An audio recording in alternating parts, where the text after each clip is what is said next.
de Philippe Rocher sur... Inquiéter l'ensemble de nos confrères, comme on l'a vu, avec les nombreuses questions. Les cabinets dentaires ont des plateaux techniques très importants, quand on n'a plus de revenus comme à l'heure actuelle. Honorer leurs prêts, ont de la trésorerie, de financeurs, qui peuvent être donc évidemment les banques et toutes les sociétés. Si nous sommes impactés, il faut savoir que tu ne sais pas du tout quelle va être la réaction des patients et comment ils vont réagir suite à la crise. Et chez eux, les fournisseurs dentaires. Qui arrive et comment on peut, entre guillemets, couper le robinet. On a très vite compris qu'on risquait très petites entreprises se fera.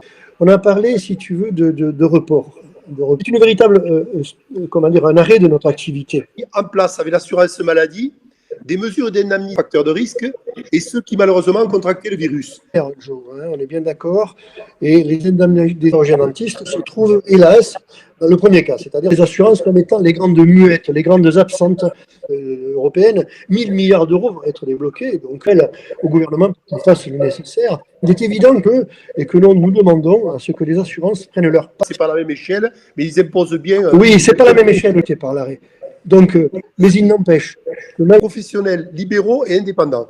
Est-ce que une perte de chiffre d'affaires, puisqu'on parle de chiffre d'affaires, de 70%, de 70% euros ne sont pas adaptés, puisqu'ils ne s'adressent pas du moins pas du ministère, mais de l'assurance maladie, dans la mesure où on ne pratique que finalement très peu, par l'arrêt d'activité, puisque les cabinets sont fermés, ils ne sont que dans son discours de hier, là, à Mulhouse, donc il a concernant l'impact économique, il y a un certain toi, ton ressenti ou le message que tu as envie de faire passer aux confrères. Je veux dire, très modeste. C'est pas original de dire ça, mais il faut vraiment arriver à des choses comme ça pour en prendre peut-être et être condamné par le gouvernement, mais il faut quand même acter que des mesures ont été à pallier de manière momentanée passer, parce qu'il y aura un après, il y aura fatalement un après. Nous sommes une profession de santé qui doit prendre sa part.